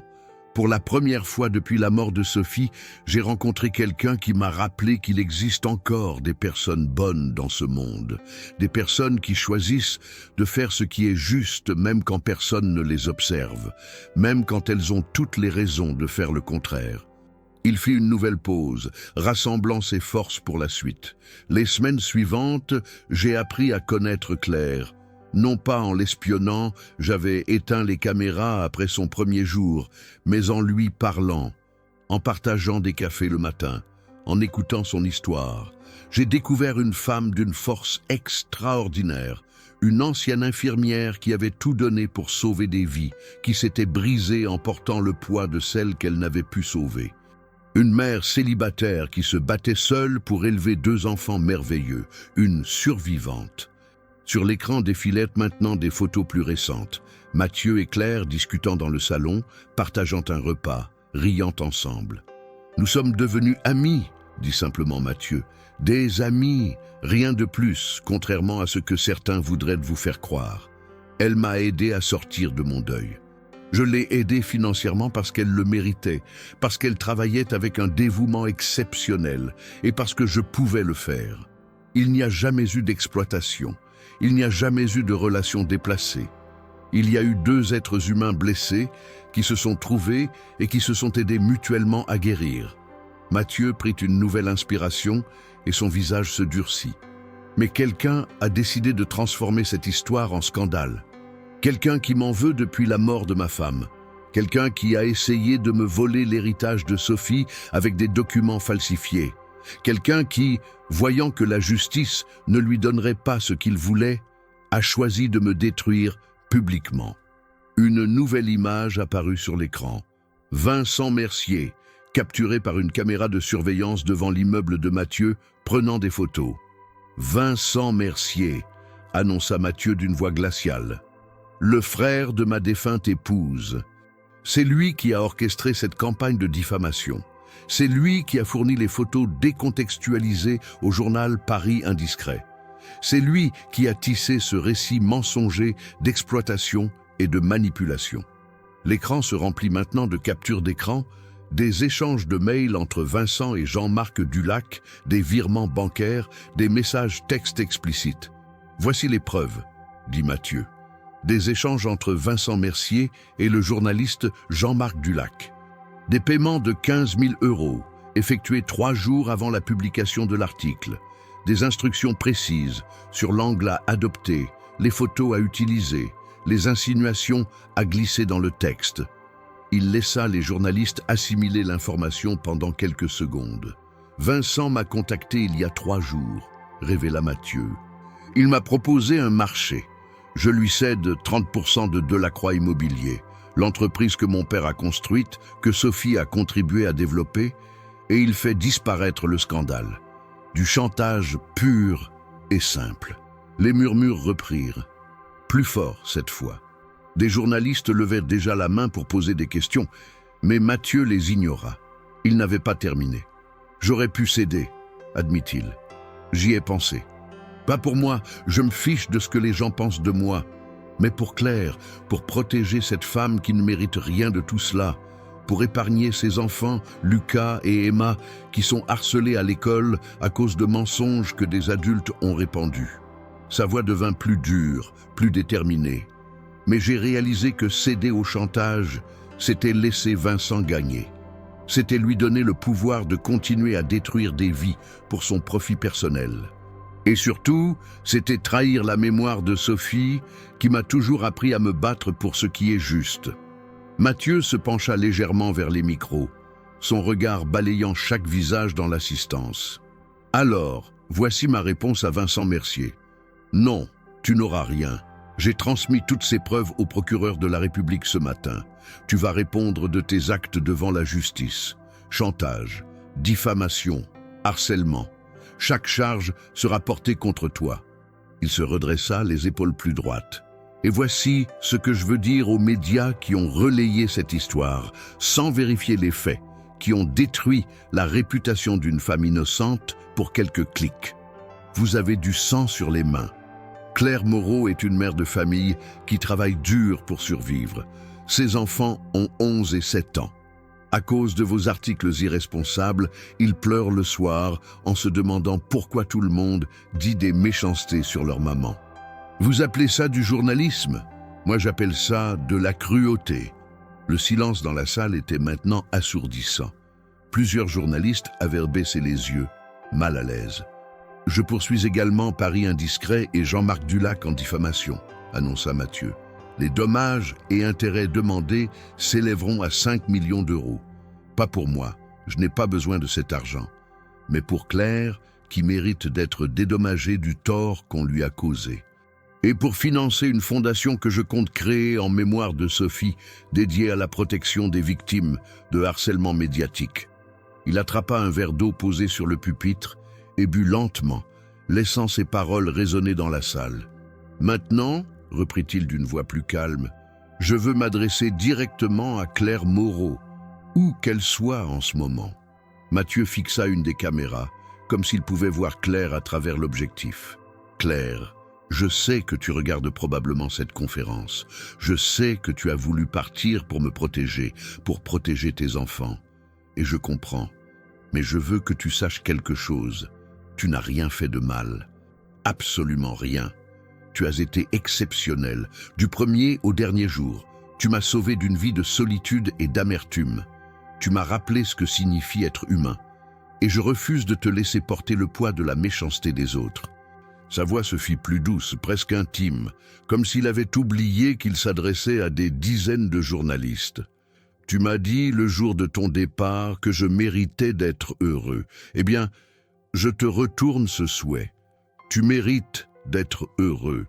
Toi, Lucas et Emma. Vous méritez une vie où personne ne vous juge, où personne ne vous harcèle, où vous pouvez simplement exister en paix. » Mathieu marqua une dernière pause. « Je ne te demande pas de revenir travailler pour moi. Je ne te demande rien du tout, mais je veux que tu saches que tu auras toujours mon soutien, mon amitié, mon respect. Et si un jour tu as besoin de quoi que ce soit, je serai là. » Il se détourna de la caméra et s'adressa de nouveau à l'ensemble de l'assistance. « J'ai terminé, annonça-t-il. Mon service de communication vous transmettra tous les documents évoqués aujourd'hui. Je ne répondrai à aucune question pour le moment. Merci de votre attention. » Mathieu ramassa son dossier et quitta le pupitre sous une explosion de questions criées simultanément. Mais il ne se retourna pas. Il traversa la salle d'un pas ferme, franchit les portes et disparut dans le couloir où l'attendait son avocat. Maître Rousseau, un homme de 60 ans aux cheveux blancs et au regard perçant. « Bien joué, » dit simplement l'avocat. « Vous les avez mis K.O. » Mathieu ne répondit pas. Il se contenta de desserrer sa cravate, épuisé par l'effort émotionnel que cette confrontation avait exigé. « Et maintenant ?» demanda-t-il. « Maintenant, on attend, » dit Rousseau. « Vincent va réagir, la presse va se retourner, et Madame Moreau. Eh bien, on verra. » À Montreuil, dans son petit 2 pièces du 3e étage d'un immeuble des années 70, Claire était assise sur le canapé défoncé, son ordinateur portable ouvert devant elle. Véronique était à ses côtés, tenant sa main. Lucas et Emma jouaient silencieusement dans leur chambre. Ils avaient appris à se faire discrets quand maman pleurait. Claire avait regardé la conférence de presse en direct sur le site même qui avait publié l'article diffamatoire 3 jours plus tôt. Elle avait vu Mathieu révéler son piège initial, avouer sa surveillance, exposer sa propre honte. Elle avait vu les photos d'elle, capturées par ces caméras qu'elle n'avait jamais soupçonnées. Elle avait vu Vincent Mercier démasqué, les preuves étalées pour tous, et elle avait entendu Mathieu lui parler, directement, sincèrement. Quand la vidéo se termina, Claire resta immobile, les larmes coulant silencieusement sur ses joues. « Tu vas y retourner ?» demanda doucement Véronique. Claire secoua la tête. « Je ne sais pas, je ne sais plus. Il vient de se mettre à nu devant le monde entier pour te protéger, » fit remarquer Véronique. « Des hommes comme ça, il n'en existe pas beaucoup. »« Je sais, » murmura Claire, « mais c'est tellement compliqué. Les enfants iront mieux quand leur mère ira mieux, » répliqua Véronique avec sa franchise habituelle. « Et tu n'iras mieux que quand tu auras arrêté de fuir. » Claire leva les yeux vers sa voisine et amie. « Je ne fuis pas. »« Si, tu fuis depuis 3 ans, depuis l'hôpital, depuis l'échec que tu n'as jamais digéré. Tu te caches dans des petits boulots, dans la survie au jour le jour, parce que tu as peur de revivre. Cet homme, Mathieu, il t'a offert une chance de recommencer. Pas seulement financièrement, émotionnellement, et tu as peur de la saisir. » Claire ferma les yeux. Véronique avait raison. Elle avait toujours raison, cette femme qui la connaissait mieux qu'elle-même parfois. « Et s'il recommence ?» demanda Claire. « Les journalistes, les attaques. Et si je retourne là-bas et que ça empire? Et si tu n'y retournes pas ?» contra Véronique. « Et si tu passes le reste de ta vie à regretter, à te demander ce qui aurait pu être ?» Claire rouvrit les yeux et regarda l'écran de son ordinateur, figé sur l'image de Mathieu quittant la salle de conférence. Cet homme qui s'était humilié publiquement pour la défendre. Cet homme qui lui avait redonné confiance en elle, qui l'avait traitée avec dignité quand le monde entier la méprisait. « Je suis terrifiée, » avoua-t-elle. « Moi aussi je serais terrifiée, » admit Véronique. « Mais parfois, il faut avoir peur et avancer quand même. » Les jours suivants, la situation évolua rapidement. L'article de Paris Indiscret fut retiré du site, remplacé par un communiqué d'excuses formel. Jean-Marc Dulac fut suspendu par sa rédaction en attendant une enquête interne. Les réseaux sociaux, qui s'étaient acharnés sur Claire quelques jours plus tôt, pivotèrent brutalement dans l'autre sens. Elle devint une héroïne, une victime courageuse, un symbole de résilience. Vincent Mercier, convoqué par la police, nia d'abord toutes les accusations. Mais confronté aux preuves rassemblées par Mathieu, les virements bancaires, les échanges de mails, les photos géolocalisées montrant sa surveillance de l'immeuble, il finit par craquer. Il avoua le chantage. Il reconnut avoir orchestré la campagne médiatique. Il tenta de se justifier en prétendant que Mathieu lui devait cet argent, que Sophie le lui avait promis avant de mourir, que c'était une question de justice familiale. Personne ne le crut. Il fut inculpé de chantage, diffamation aggravée et harcèlement. Son avocat plaida pour un arrangement à l'amiable. Mathieu refusa net. Il répondra devant un tribunal, fut sa seule déclaration. Pendant tout ce temps, Claire resta à Montreuil. Elle ne répondait pas aux sollicitations des médias qui voulaient maintenant l'interviewer, la photographier, faire d'elle une vedette. Elle se concentrait sur ses enfants. Lucas, qui reprenait peu à peu confiance. Emma, qui avait cessé de faire des cauchemars. L'agence Prestige Service l'avait rappelé, lui présentant des excuses embarrassées et lui proposant de reprendre son poste. Claire avait poliment décliné. Elle ne voulait plus travailler pour des gens qui l'avaient abandonnée au premier signe de difficulté, mais elle ne contactait pas non plus Mathieu. Elle lisait les articles le concernant. La bataille juridique contre Vincent, les éloges de la presse qui saluaient maintenant son courage et son intégrité. Mais elle n'osait pas franchir le pas de lui écrire, de l'appeler, de retourner là-bas. La peur était toujours là, la peur de redevenir vulnérable, la peur d'espérer. 3 semaines après la conférence de presse, un soir de décembre, quelqu'un frappa à la porte de Claire. Elle ouvrit avec méfiance. Elle avait appris à se méfier des visiteurs inattendus et resta bouche bée. Mathieu Delacroix se tenait dans le couloir étroit de son immeuble, vêtu d'un manteau de laine sombre, tenant un bouquet de fleurs modestes. Pas de roses, pas d'orchidées exotiques, juste des marguerites simples et belles. « Bonsoir, Claire », dit-il avec un sourire timide. Claire le regarda, incapable de parler pendant plusieurs secondes. Puis elle parvint à articuler « Mathieu, qu'est-ce que... Comment avez-vous trouvé mon adresse ?»« Votre dossier d'embauche chez l'agence, » admit-il. « Je sais, c'est un peu stalker, mais j'avais besoin de te voir, de m'assurer que tu allais bien. Maman !» La voix d'Emma retentit depuis l'intérieur de l'appartement. « C'est qui ?» Claire se retourna brièvement. « Une seconde, ma chérie. » Et quand elle reporta son attention sur Mathieu, il lui tendait les fleurs. « Pour toi, » dit-il simplement, « et pour m'excuser de débarquer comme ça sans prévenir. » Claire prit le bouquet, ses doigts effleurant ceux de Mathieu dans un contact électrique. « Entre » dit-elle finalement, s'effaçant pour le laisser passer. Mathieu pénétra dans le petit appartement, si différent de son immense espace haussmannien.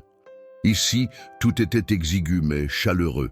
Des dessins d'enfants scotchés sur le réfrigérateur, des jouets rangés dans des caisses en plastique sous la fenêtre, une odeur de soupe aux légumes flottant dans l'air. C'était un foyer, un vrai foyer, vivant et aimant. Lucas et Emma émergèrent de leur chambre, curieux de voir le visiteur. Ils fixèrent Mathieu avec de grands yeux. « Les enfants, » dit Claire d'une voix douce. « Voici Monsieur Delacroix. Mathieu, je te présente Lucas et Emma. »« Bonjour, » dit poliment Lucas, serrant la main que Mathieu lui tendait avec une gravité qui fit sourire l'homme d'affaires. « T'es le monsieur de la télé » s'exclama Emma. « Celui qui a dit que maman était gentille. C'est exactement moi, » confirma Mathieu en s'agenouillant pour être à sa hauteur. « Et ta maman n'est pas juste gentille, elle est extraordinaire. » Emma sourit, révélant une dent qui manquait. « Elle a dit que tu m'aiderais à réparer ma dent. »« Emma !» Claire rougit. « Ce n'est pas poli de... »« C'est déjà fait, » interrompit Mathieu. J'ai versé l'argent des dommages et intérêts que Paris Indiscret a accepté de payer, 300 000 €, sur un compte au nom de ta maman. Elle peut maintenant réparer toutes les dents qu'elle veut. Claire écarquilla les yeux. 300. Mathieu, je ne peux pas accepter une telle somme. Tu peux, et tu vas. Mathieu se releva et se tourna vers elle. C'est ton argent. Tu as été diffamé, harcelé, humilié publiquement. Ce n'est même pas suffisant pour compenser ce que tu as vécu, mais c'est un début. Des larmes montèrent aux yeux de Claire. Je ne sais pas quoi dire. Les enfants, intervint Véronique, qui était apparue depuis la chambre voisine. Elle gardait souvent Lucas et Emma quand Claire travaillait. Si on allait chez moi regarder un dessin animé, je crois que votre maman et monsieur Delacroix ont besoin de parler en adulte. Lucas, malgré ses 11 ans, comprit le message. « Viens, Emma », dit-il en prenant la main de sa sœur. Les enfants suivirent Véronique, qui adressa un clin d'œil complice à Claire avant de refermer la porte. Claire et Mathieu restèrent seuls, debout au milieu du petit salon, soudainement mal à l'aise malgré toute l'intimité qu'ils avaient partagée. « Assieds-toi, s'il te plaît », dit Claire en désignant le canapé. Ils s'installèrent côte à côte, un espace prudent entre eux. « Comment vas-tu » demanda Mathieu. « Vraiment ?» Claire soupira. « Mieux, les enfants vont mieux. Lucas est retourné à l'école. Emma dort de nouveau normalement.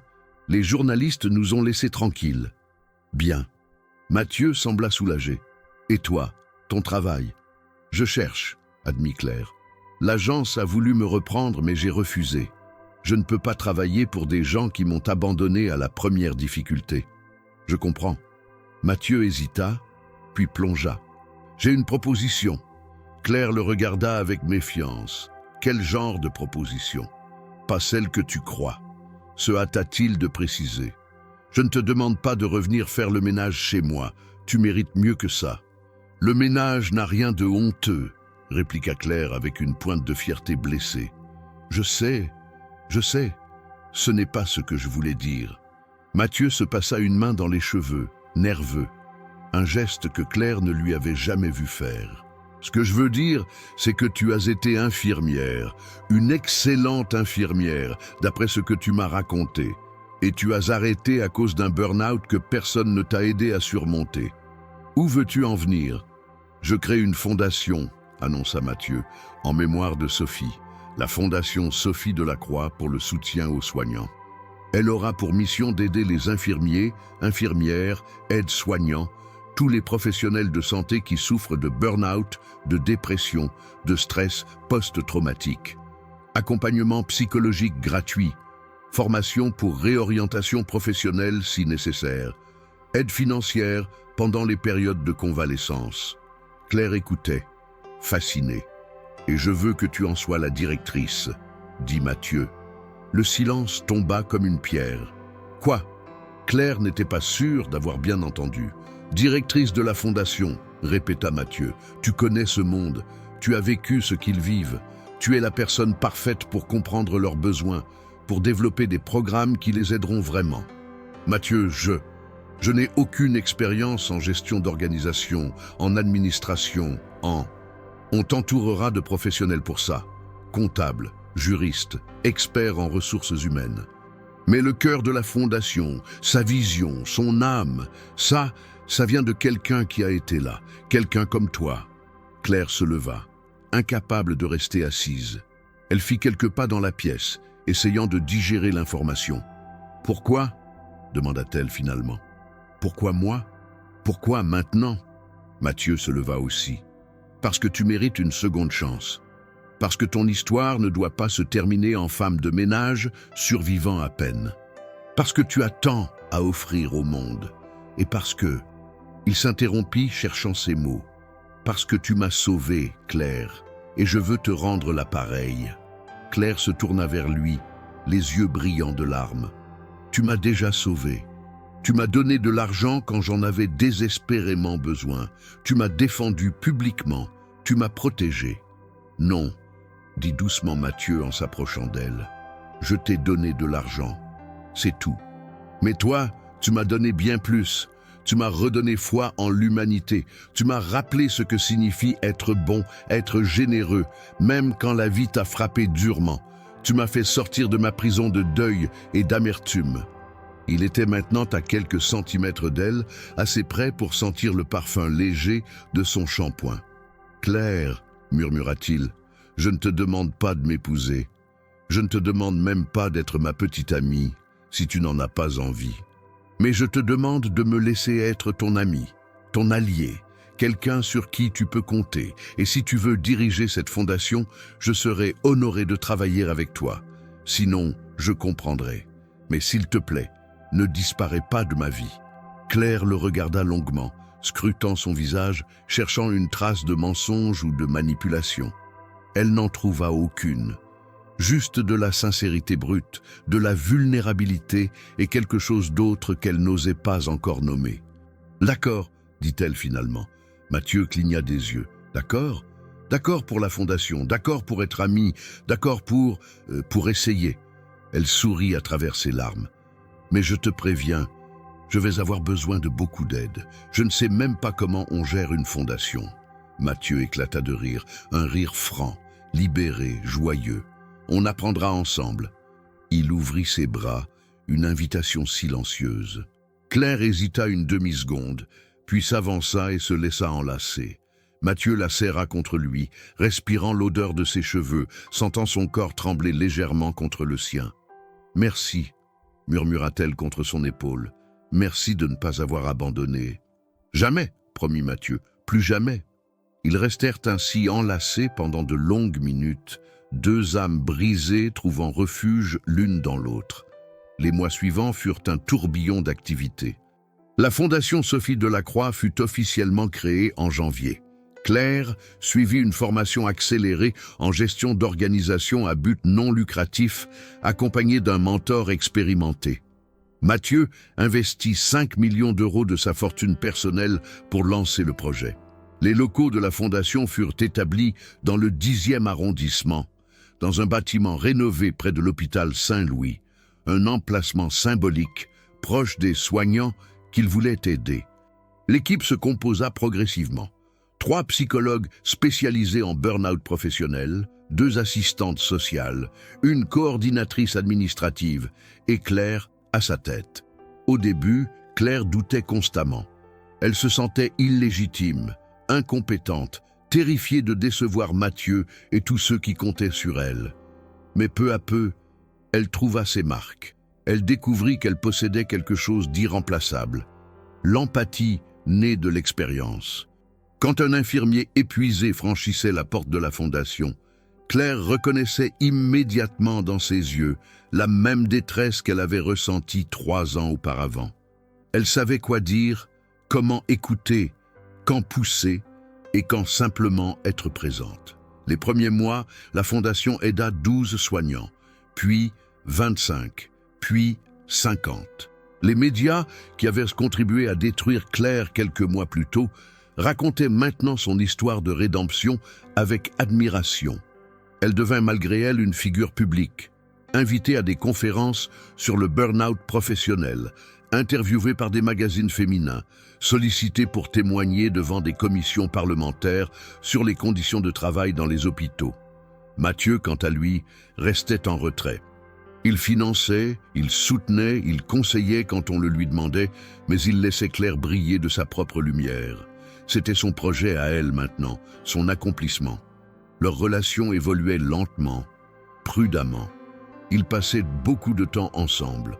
Réunions de la Fondation, déjeuners de travail, dîners qui n'avaient plus grand-chose de professionnel. Lucas et Emma adoraient Mathieu, qui les emmenait au cinéma, au musée, leur apprenait à jouer aux échecs. Mathieu découvrait avec émerveillement ce que signifiait avoir une famille, même non conventionnelle. Mais ils ne franchissaient pas la ligne. Ils ne s'embrassaient pas. Ils ne se disaient pas « je t'aime ».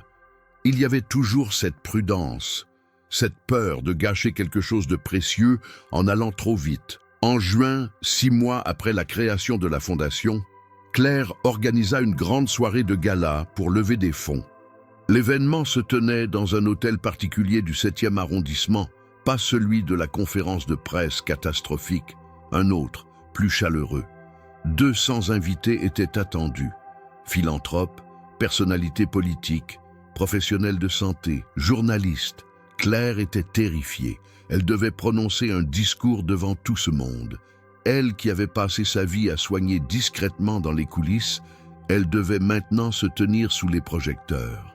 Le soir venu, dans les toilettes des dames, elle se regardait dans le miroir, ajustant nerveusement sa robe noire simple mais élégante que Mathieu avait insisté pour lui offrir. Ses mains tremblaient. La porte s'ouvrit. Mathieu entra, ce qui provoqua un regard scandalisé d'une femme qui se remaquillait. « C'est les toilettes des dames !» protesta-t-elle. « Je sais », répondit Mathieu sans s'excuser.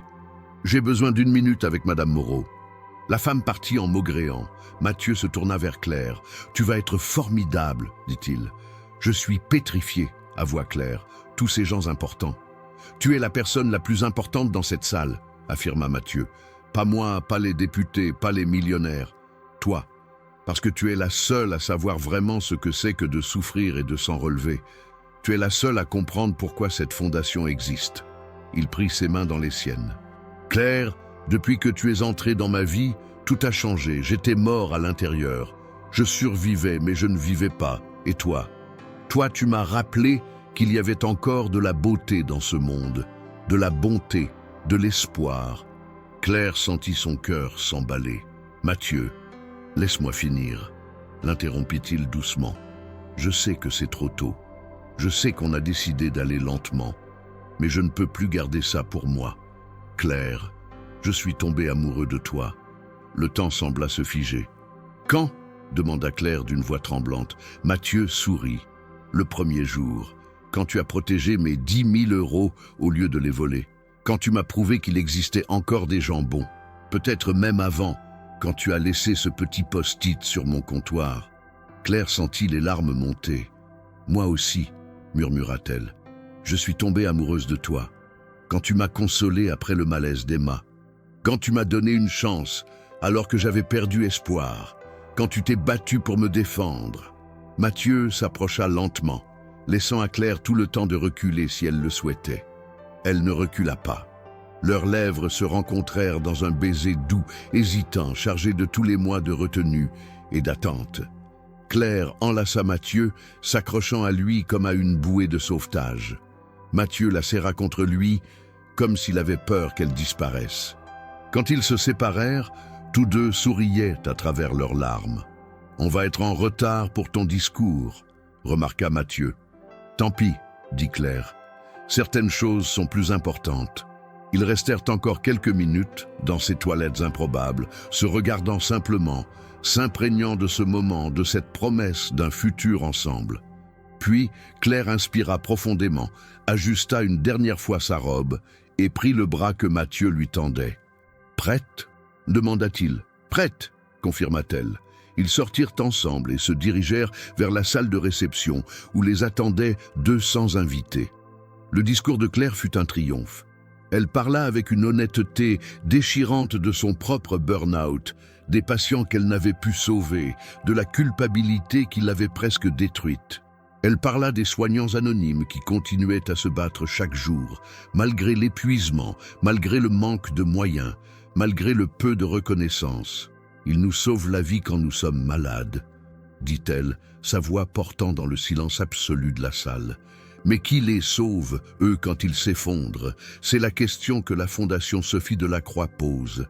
Et c'est la question à laquelle nous nous engageons à répondre.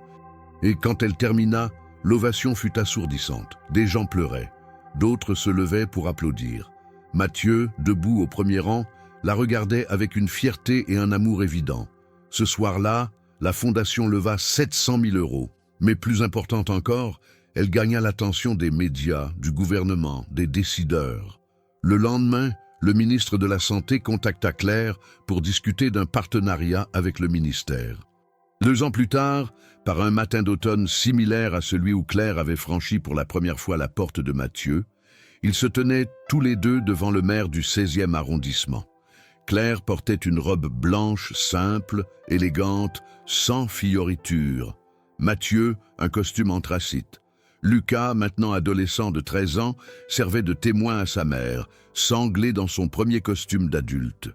Emma, 9 ans, était demoiselle d'honneur dans une robe rose qu'elle avait choisie elle-même. La cérémonie fut courte, intime, parfaite. Seulement une dizaine d'invités. Véronique, bien sûr, qui pleurait de joie. Maître Rousseau, devenu un ami proche. Quelques membres de l'équipe de la fondation.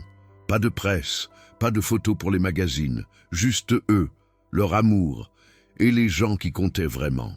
Quand le maire demanda à Mathieu s'il acceptait de prendre Claire pour épouse, il répondit d'une voix claire. « Oui, elle m'a déjà sauvé une fois. J'ai hâte de passer le reste de ma vie à la rendre heureuse en retour. » Quand le même maire posa la question à Claire, elle sourit à travers ses larmes. « Oui, 1000 fois oui. » Les alliances furent échangées, 2 simples anneaux d'or sans prétention. Puis le baiser, long et tendre, sous les applaudissements de leurs proches. Plus tard, lors de la petite réception organisée dans l'appartement haussmannien, cet appartement qui résonnait maintenant de rires et de vie, Claire se retrouva seule un moment dans la cuisine. Elle regarda le comptoir en marbre où 3 ans auparavant, Mathieu avait posé 10 000 € pour l'attester. Elle sourit en repensant à cette femme qu'elle était alors, désespérée, brisée, tentée mais finalement forte. Sans ce test, sans ce moment de vérité, rien de tout cela ne serait arrivé. Mathieu la rejoignit, 2 coupes de champagne à la main. « À quoi penses-tu » demanda-t-il en lui tendant une coupe. « À ce premier jour » admit Claire. « À l'argent sur ce comptoir, à la décision la plus difficile que j'ai jamais prise. » Mathieu posa sa coupe et prit les mains de Claire dans les siennes. « Tu sais ce qui est drôle » dit-il. « Ce test idiot que j'avais mis en place, c'était pour prouver que les gens sont mauvais, pour confirmer ma vision cynique du monde. Mais au final, tu as prouvé exactement le contraire. Tu m'as montré qu'il existe encore de la bonté, de l'intégrité, de l'amour. Nous nous sommes sauvés mutuellement, dit doucement Claire. Toi en me donnant une chance quand j'avais touché le fond. Moi en te rappelant qu'il valait la peine de croire en l'humanité. Sophie aurait adoré te connaître, murmura Mathieu, parlant pour la première fois de sa première épouse, sans douleur, juste avec une douce mélancolie. Elle disait toujours que les meilleures personnes sont celles qui ont connu la souffrance et qui choisissent quand même la bonté. Claire leva sa coupe. À Sophie. Sans elle, cette fondation n'existerait pas, et nous ne serions probablement jamais trouvés. Mathieu leva la sienne aussi. À Sophie, et à toi, et à nous. Leurs coupes tintèrent doucement.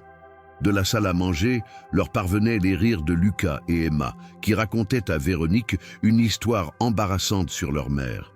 Dehors, le soleil d'octobre déclinait lentement sur Paris. Baignant l'appartement d'une lumière dorée, Mathieu prit Claire dans ses bras et la fit tournoyer légèrement, comme s'il dansait sur une musique que eux seuls pouvaient entendre. « Je t'aime, » dit-il simplement. « Je t'aime aussi, » répondit Claire. « Et merci. » Pourquoi ? Pour avoir laissé ces 10 000 € sur le comptoir. Elle sourit malicieusement. Finalement, c'était le meilleur investissement que tu aies jamais fait. Mathieu éclata de rire. Madame Delacroix, vous avez raison.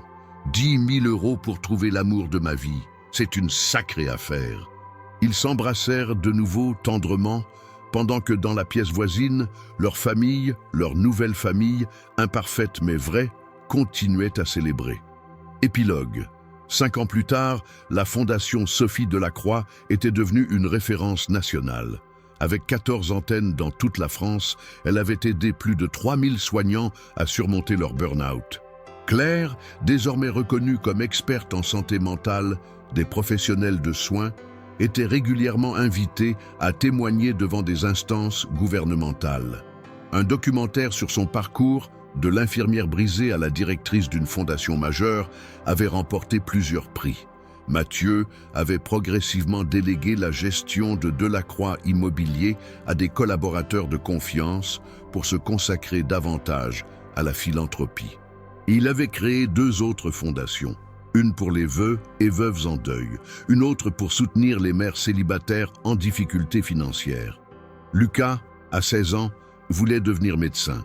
Emma, à 12 ans, hésitait entre psychologue et danseuse professionnelle. Tous deux appelaient Mathieu papa depuis 3 ans, pas parce qu'on le leur avait demandé, mais parce que c'était ce qu'il était devenu pour eux. Dans l'appartement haussmannien qui résonnait maintenant de musique, de conversation, de vie, il n'y avait plus de caméras de surveillance. Mathieu les avait toutes fait retirer quelques semaines après le mariage. Il n'en avait plus besoin. Il avait appris à faire confiance de nouveau. Sur le comptoir de marbre de la cuisine, là où avaient reposé les fameux 10 000 €, trônait maintenant un cadre photo. On y voyait 4 personnes souriantes. Mathieu, Claire, Lucas et Emma, lors de vacances en Bretagne l'été précédent. Une famille, une vraie famille. Et si quelqu'un avait demandé à Mathieu ce qu'il avait appris de toute cette histoire, il aurait répondu ceci. Parfois, les meilleures choses arrivent quand on cesse de tester les gens et qu'on leur fait simplement confiance. Parfois, ceux qu'on croit les plus vulnérables sont en réalité les plus forts. Et parfois, un simple geste d'honnêteté peut changer 2 vies pour toujours. Claire, elle, aurait ajouté avec un sourire « Et parfois, refuser de voler 10 000 € peut vous rapporter quelque chose d'infiniment plus précieux, l'amour, la famille et une raison de croire que demain sera meilleur qu'hier. »